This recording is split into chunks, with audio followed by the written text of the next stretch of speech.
Welcome to 95 news. ప్రతిక్షణం ప్రజాక్షేమం కోసం బులెటిన్లో ముందుగా హెడ్లైన్స్ చూద్దాం.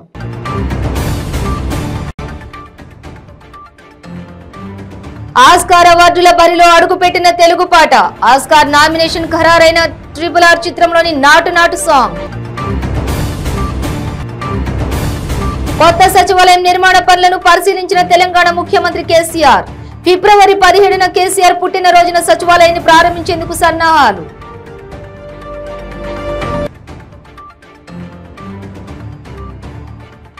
బెంగళూరులో ఆశ్చర్యకర సంఘటన. కరెన్సీ నోట్లు జనంపైకి విసిరేసిన వ్యక్తి, ఎగబడ్డ జనాలు. జనసేన ప్రస్తుతానికి బీజేపీతో కలిసే ఉందన్న జనసేన అధినేత పవన్ కళ్యాణ్. కొత్త పొత్తులు కుదిరితే కొత్తగా ముందుకెళ్తామని వెల్లడి. ఇక డీటెయిల్స్ చూస్తే మొదటిసారి ఓ తెలుగు పాట ఆస్కార్ అవార్డుల బరిలో అడుగుపెట్టింది. RRR చిత్రంలోని నాటు నాటు పాటకు ఆస్కార్ నామినేషన్ ఖరారైంది. అమెరికాలోని కాలిఫోర్నియాలో ఆస్కార్ అవార్డుల తుది నామినేషన్ల ప్రకటన కార్యక్రమం జరిగింది. బెస్ట్ ఒరిజినల్ సాంగ్ కేటగిరీలో నాటు నాటు పాట చోటు దక్కించుకుంది. ఇదే కాకుండా ఈ కేటగిరీలో hold on my hand, top gun, Maverick, disease the life, everything everywhere all at once, applause, tell it like a woman, lift me up, black panther, Wakanda forever గీతాలు కూడా ఆస్కార్ తుది నామినేషన్లలో చోటు దక్కించుకున్నాయి. RRRలోని నాటు నాటు పాటకు కీరవాణి బాణీలు అందించగా చంద్రబోస్ సాహిత్యం అందించారు. కాలభైరవ, రాహుల్ సిప్లిగంజ్ ఆలపించారు. ఈ పాటకు ప్రేమ్, రక్షిత్ సమకూర్చినటువంటి నృత్య రీతులు ప్రపంచవ్యాప్తంగా విశేష ఆదరణ పొందాయి.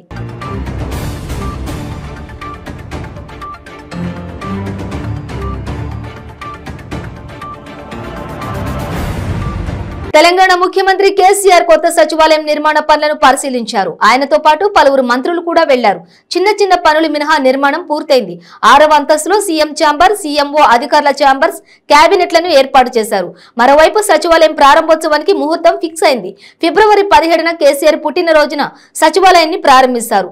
అదే రోజు సాయంత్రం పెరేడ్ గ్రౌండ్స్ లో భారీ బహిరంగ సభను నిర్వహించనున్నారు. ఈ సభకు జాతీయ స్థాయిలో పలువురు నేతలను ఆహ్వానించబోతున్నట్లు సమాచారం.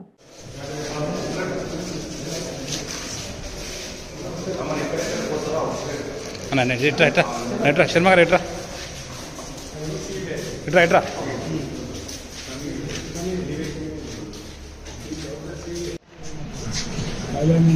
అదే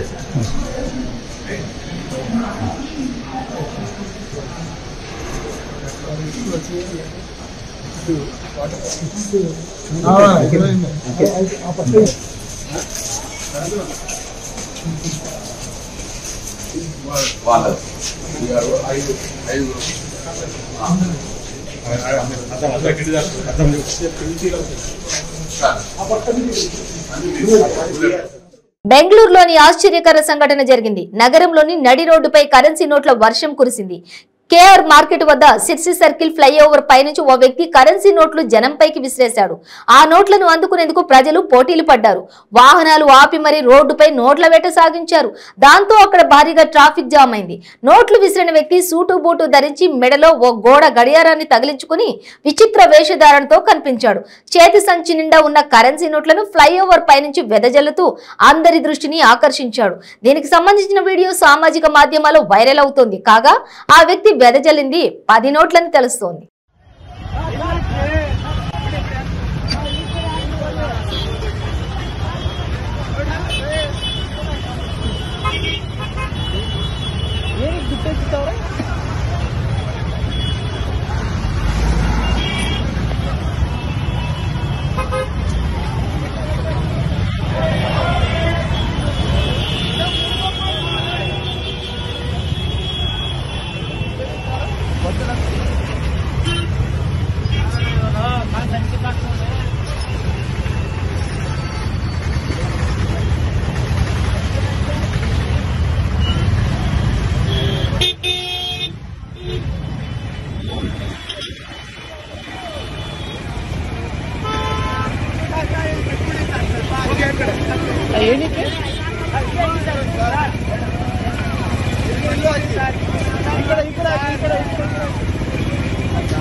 జనసేన ప్రస్తుతానికి బీజేపీతో కలిసే ఉందని జనసేన అధినేత పవన్ కళ్యాణ్ చెప్పారు. రాబోయే రోజుల్లో ఎవరు కలిసి వస్తారో వారితో కలిసి ముందుకెళ్తామని అన్నారు. కొత్త పొత్తులు కుదిరితే కొత్తగా ముందుకెళ్తామని తెలిపారు. ఎవరు కలిసి వచ్చినా కలిసి రాకపోయినా ముందుకెళ్తామని చెప్పారు. ఎవరు కలిసి రాకపోతే ఒంటరిగానే ముందుకెళ్తామని అన్నారు. ఎన్నికలకు చాలా సమయం ఉందని, వారం రోజుల్లో ఎన్నికలు ఉంటే పొత్తుల గురించి మాట్లాడొచ్చని చెప్పారు. తెలంగాణ ముఖ్యమంత్రి కేసీఆర్ పెట్టిన బీఆర్ఎస్ పార్టీని స్వాగతిస్తున్నామని అన్నారు. విపక్షాలను అణిచివేయడానికే వైసీపీ ప్రభుత్వం జీవో నెంబర్ 1 ను తీసుకొచ్చిందని విమర్శించారు. అన్ని పార్టీలు కలిసికట్టుగా పోటీ చేయాలనేదే తన కోరిక అని పవన్ చెప్పారు. ఓట్లను చీలనివ్వబోమని అన్నారు. రోజు రోజుకి వైసీపీకి నమ్మకం సన్నగిల్లుతోందని వ్యాఖ్యానించారు. అందుకే తన పర్యటనకు, నారా లోకేష్ పాదయాత్రకు ఆటంకాలను కలిగించేందుకు యత్నిస్తున్నారని విమర్శించారు. 175 సీట్లలో గెలుస్తామని చెప్పుకునే వైసీపీకి అంత భయం ఎందుకని ప్రశ్నించారు. తెలంగాణలో కూడా జనసేన కీలక పాత్రను పోషిస్తుందని చెప్పారు.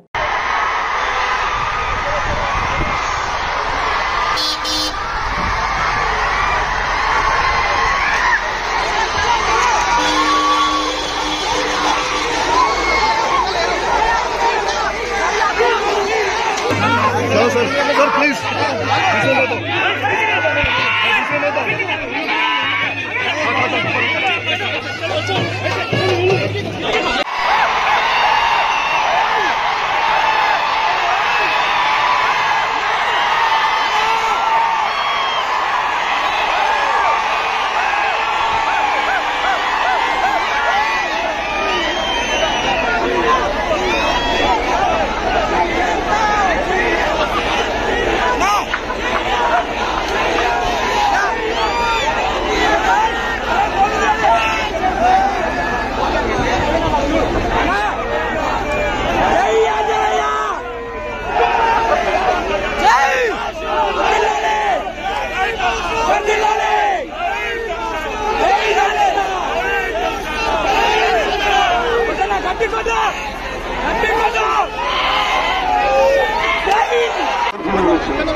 స్వామి హరిశంకర్ వైపు నుంచి సమాజం జరిగితే తను కాపాడారు. విశ్వాసం స్వామితో కాదు, మన నేలకొండ తెలంగాణ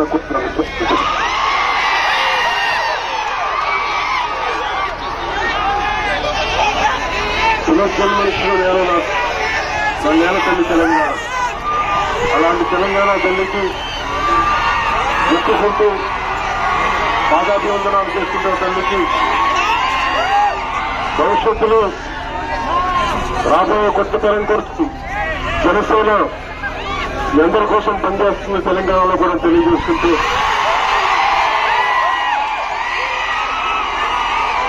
మన తెలంగాణ కళాకారులు మీకు పోటీ ఉండవు. నేను పోరాటం చేస్తున్నానంటే మీరు వదిలించే చైతన్యం మీ పోరాటం చేస్తుంటే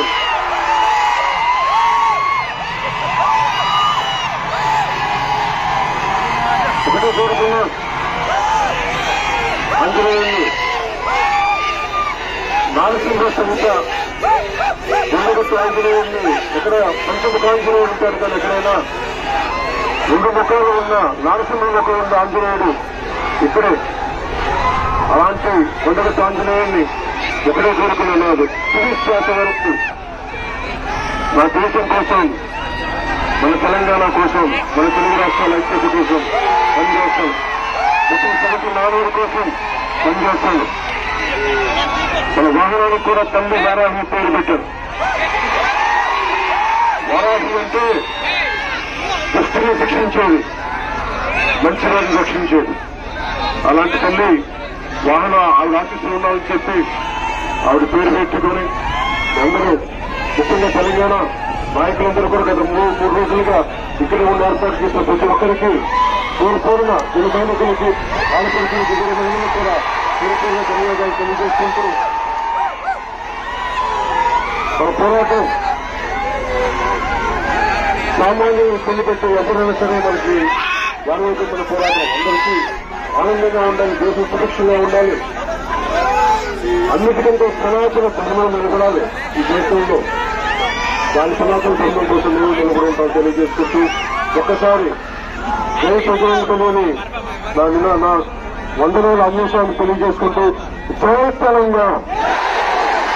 అవుతుంది. తెలంగాణ పెట్టుబడులను ఆకర్షిస్తుంది కానీ ఆంధ్రప్రదేశ్ చేయట్లేదనే విమర్శలు పెద్ద ఎత్తున వస్తుందని చెప్పి ఏం చెప్తారు? దావోస్ కి వెళ్ళకపోవడానికి కూడా కాంట్రవర్సీ అవుతుంది. అసలు బేసిక్ గా దావోస్ అనేది నేనేంటంటే మన రాష్ట్రం, మన తెలుగు రాష్ట్రాలు చాలా బలంగా ఉంటే ఒక పిచ్ చేయడానికి చాలా దావోస్ లాంటి వేదికలు పనిచేస్తాయి. మేబీ గత సంవత్సరంలో వాళ్ళు వెళ్ళి దానికి తగ్గట్టుగా కంటిన్యూటీ ఆఫ్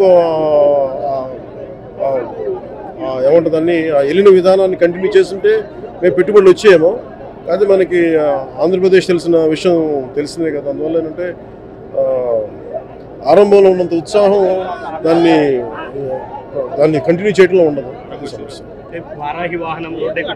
మీరు అంటే పొత్తుల గురించి మాట్లాడుతున్నారు కదా.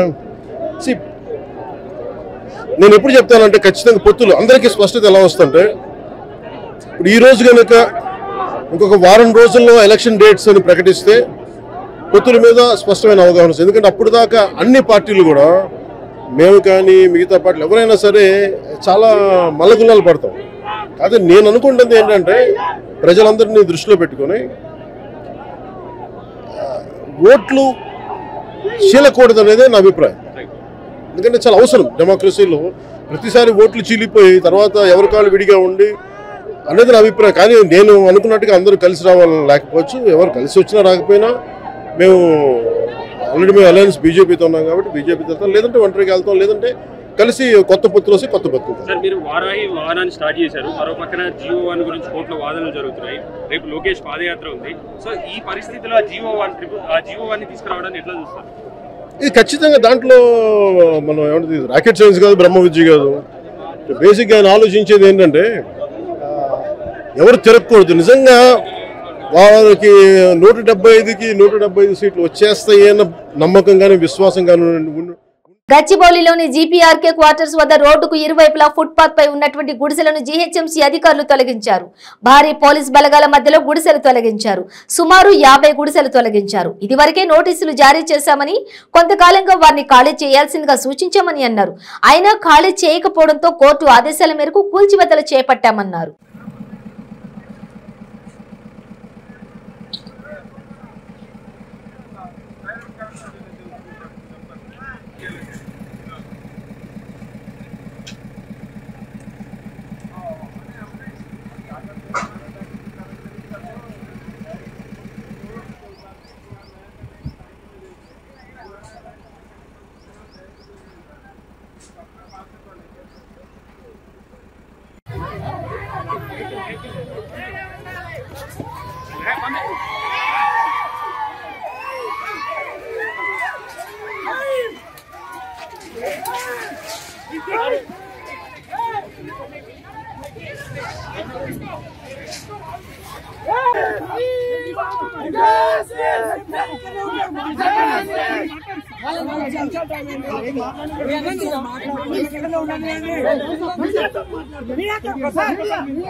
తెలంగాణలోని హైదరాబాద్ మహానగరంలో అక్రమ తరలింపులకు అడ్డాగా నిలుస్తోంది.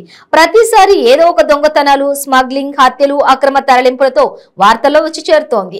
అయితే తాజాగా ఏకంగా 4 కోట్ల హవాలా డబ్బును కారులో తరలిస్తూ అడ్డంగా దొరికిపోయారు కొంతమంది. తెలంగాణలోని హైదరాబాద్ మహానగరంలో హవాలా రాకెట్ కు అడ్డుకట్ట వేసే వారే లేకుండా పోతోంది. మొన్నటి వరకు డ్రగ్స్ స్మగ్లింగ్, నేడు హవాలా మనీ, అక్రమ రవాణా, ఇలా రోజుకొకటి వార్తల్లో నిలుస్తోంది. తాజాగా 2 కార్లలో తరలిస్తున్న 4 కోట్ల నగదును హైదరాబాద్ లోని బేగంపేట పోలీసులు పట్టుకున్నారు. ఈ సందర్భంగా 3 అదుపులోకి తీసుకున్నారు. గ్రీన్ ల్యాండ్స్ వైపు నుంచి ప్యారడైజ్ వైపు వెళ్తున్న 2 కార్లను ప్రకాష్ నగర్ సమీపంలోని బ్రిడ్జ్ వద్ద బేగంపేట పోలీసులు అడ్డుకున్నారు. 2 కార్లను తనిఖీ చేసి 4 కోట్ల నగదును గుర్తించారు. ఈ సందర్భంగా వెంకటేశ్వర్లు, ప్రశాంత్, విపుల చౌదరి అనే 3 అదుపులోకి తీసుకున్నారు. తాము ఋతుప్రియ ఇన్ఫ్రాస్ట్రక్చర్స్ కు చెందిన వారమని వారు వెల్లడించారు. సుమారు 3 గంటల పాటు కొనసాగిన విచారణలో నగదుకు సంబంధించిన ఎలాంటి ఆధారాలు చూపలేదు. నగదుతో పాటు ముగ్గురిని ఆదాయపు పన్ను శాఖ అధికారులకు అప్పగించినట్లు బేగంపేట ఇన్స్పెక్టర్ పి శ్రీనివాసరావు తెలిపారు. వారికి పోలీసులు నోటీసులు జారీ చేశారు. దీన్ని హవాలా సొమ్ముగా అనుమానిస్తున్నామని అన్నారు.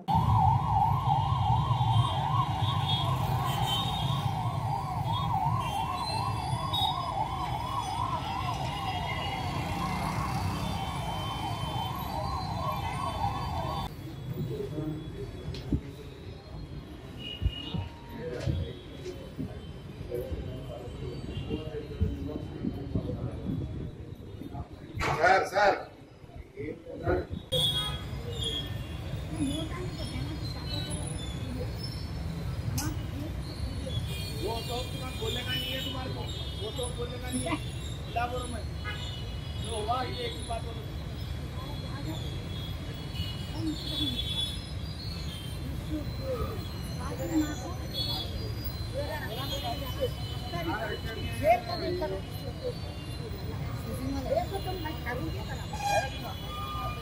రంగారెడ్డి జిల్లా బొంగళూరు సమీపంలో ఉన్నటువంటి మోడల్ స్కూల్లో ఎంఎన్ఆర్ ఫౌండేషన్ ద్వారా 10వ తరగతి చదువుతున్న విద్యార్థులకు భువనగిరి పార్లమెంటు సభ్యులు కోమటిరెడ్డి వెంకటరెడ్డి, ఎంఎన్ఆర్ అధ్యక్షులు జెడ్పీటీసీ పరిశ్రమ నిరంజన్ రెడ్డి ఉచితంగా స్టడీ మెటీరియల్ పంపిణీ చేశారు. ఎంపీ మాట్లాడుతూ అన్ని దానాల్లో కన్నా విద్యాదానం గొప్పదని, ఒక విద్యార్థిని చదివిస్తే తద్వారా పదుల సంఖ్యలో విద్యార్థులు విద్యావంతులు అవుతారన్నారు.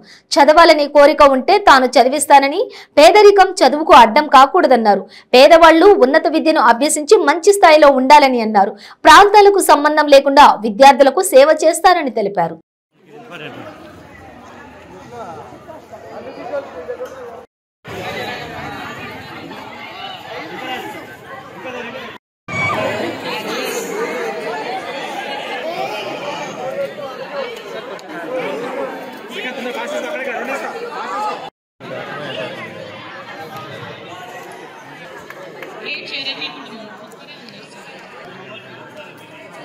So 10th A section 5 members వచ్చేయండి అమ్మా, గర్ల్స్ వచ్చేయండి. మెరిటోరియస్ స్టూడెంట్స్ కి క్యాష్ ప్రైజ్ ఇస్తారు, తొందరగా వచ్చి తీసుకెళ్ళి.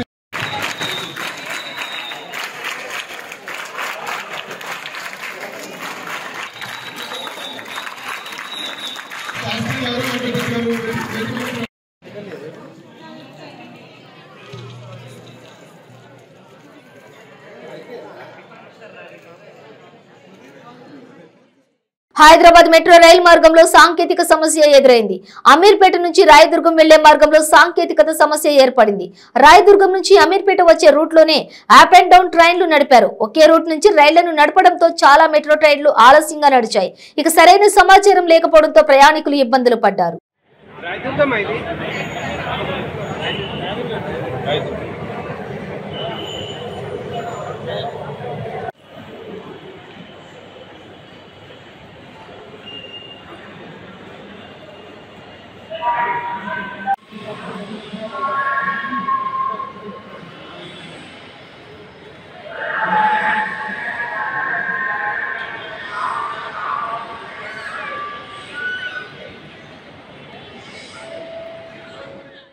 సుదీర్ఘ పోరాటాలు, త్యాగాల ఫలితంగా ఏర్పాటైన విశాఖ ఉక్కు పరిశ్రమను ప్రైవేటీకరణ చేయకుండా పోరాటాల ద్వారానే కాపాడుకోవాలని సిపిఐ, టీడీపీ, జనసేన నాయకులు పిలుపునిచ్చారు. మదనపల్లి సబ్ కలెక్టర్ కార్యాలయం వద్ద రిలే దీక్షలు నిర్వహించారు. ఈ కార్యక్రమంలో అఖిలపక్ష నేతలు పాల్గొన్నారు.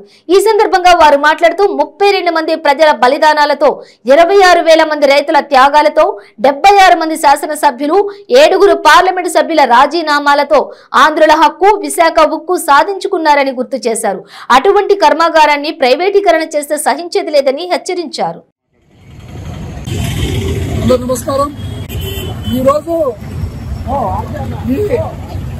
నిరసన దీక్ష ముఖ్య కారణం విశాఖపట్నంలో ఉన్న మన ఆంధ్రుల హక్కు అయినటువంటి విశాఖ ఉక్కు పరిశ్రమాన్ని మన ప్రభుత్వం వాళ్ళు ప్రైవేట్ వాళ్ళకి అమ్మేస్తున్నారు.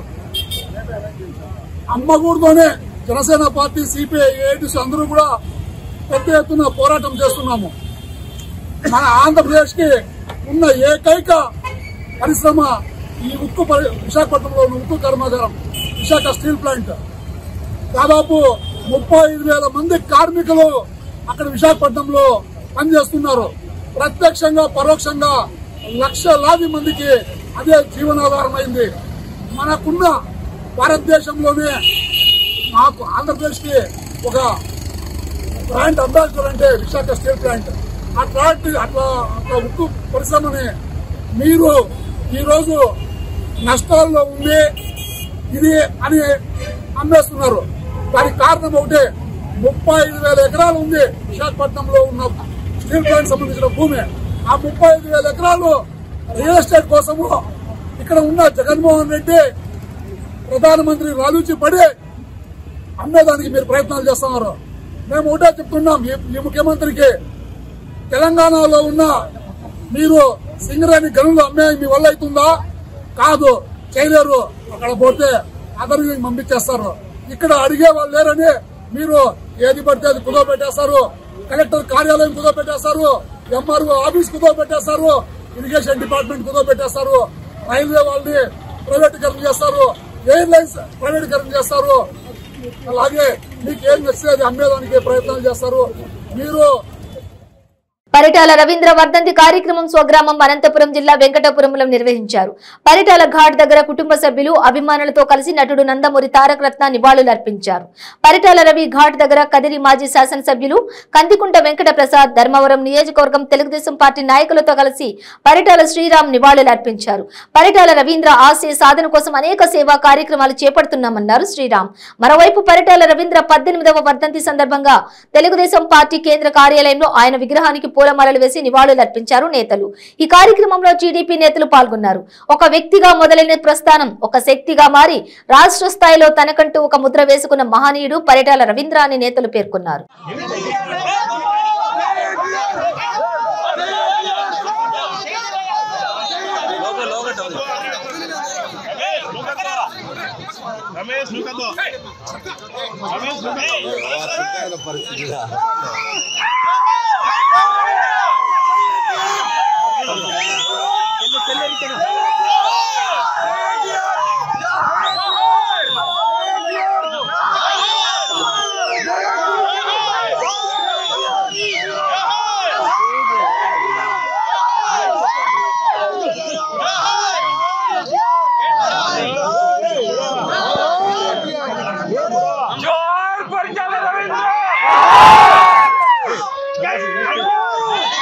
తిరుమల శ్రీవారిని ఏపీఎన్జీఓ అధ్యక్షులు బండి శ్రీనివాసరావు దర్శించుకున్నారు. స్వామివారి నైవేద్య విరామ సమయంలో ఏపీఎన్జీఓ అధ్యక్షులు బండి శ్రీనివాసరావు స్వామివారి సేవలో పాల్గొని మొక్కులు చెల్లించుకున్నారు.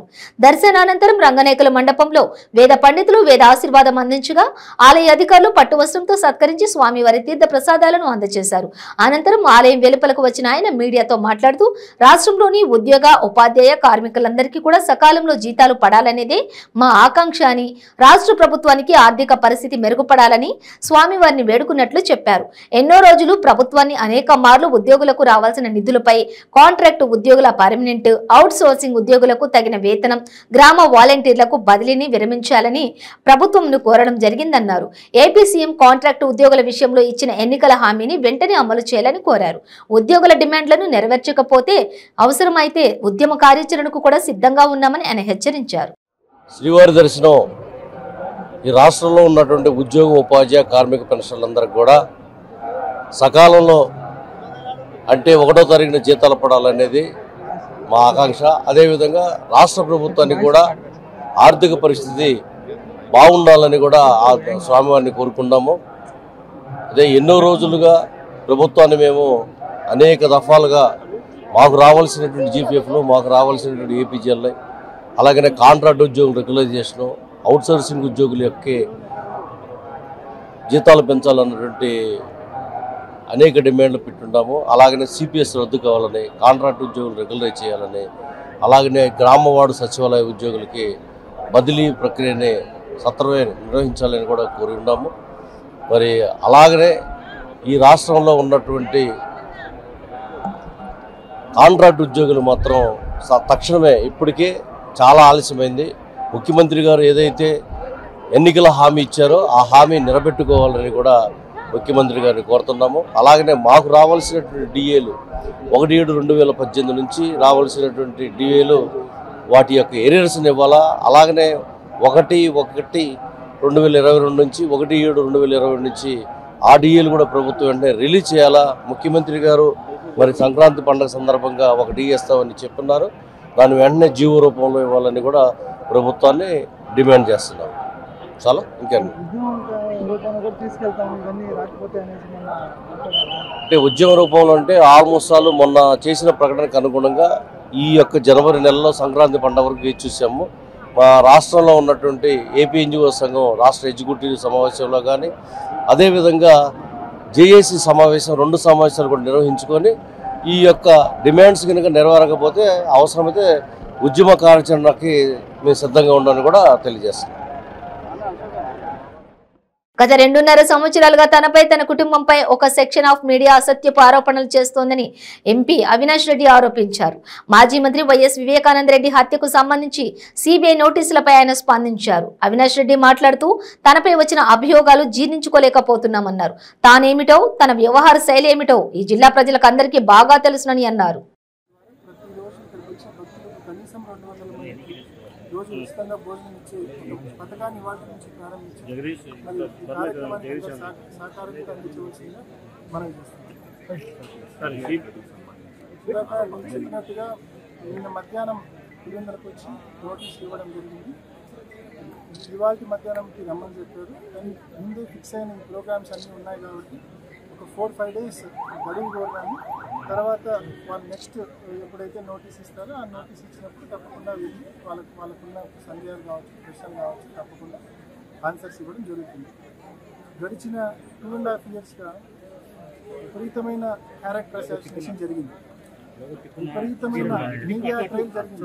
ఒక సెక్షన్ ఆఫ్ మీడియా ఇంకా కోర్టులో ట్రయల్ మొదలు కాలేదు. మీడియా మాత్రం తీవ్రంగా క్యారెక్టర్ అసాసినేషన్ నన్ను కావచ్చు, నా దగ్గర వాళ్ళని కావచ్చు విపరీతంగా బాధ చేసింది. ఇవన్నీ నేను భరించిన ఏ రోజు ముందుకు వచ్చి ఒక్క మాట ఎవరిని విమర్శించాను. నాకు మాట్లాడాలంటేనే ఈ సబ్జెక్ట్ మీద నిజంగా ఇష్టం లేని పరిస్థితి, ఇంట్రెస్ట్ కూడా రాని పరిస్థితి. కారణం ఏంటంటే ఆ అభియోగాలు జీర్ణించుకోవాలంటేనే నా మనసు ఒప్పుకోవడం లేదు. ఆ అభియోగాలు జీర్ణించుకోవాలంటే నా మనసు ఒప్పుకోవడం లేదు.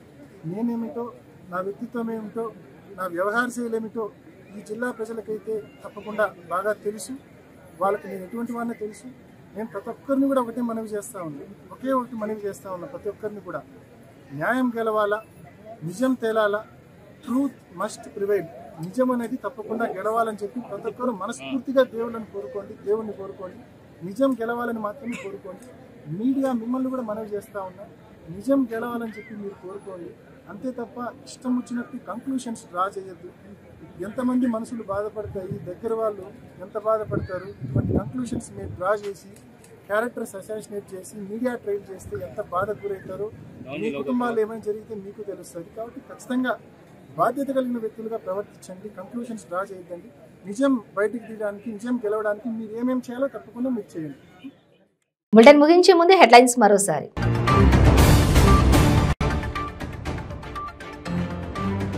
ఆస్కార్ అవార్డుల బరిలో అడుగుపెట్టిన తెలుగు పాట. ఆస్కార్ నామినేషన్ ఖరారైన RRR చిత్రంలోని నాటు నాటు సాంగ్. కొత్త సచివాలయం నిర్మాణ పనులను పరిశీలించిన తెలంగాణ ముఖ్యమంత్రి కేసీఆర్. ఫిబ్రవరి 17న కేసీఆర్ పుట్టినరోజున సచివాలయాన్ని ప్రారంభించేందుకు సన్నాహాలు.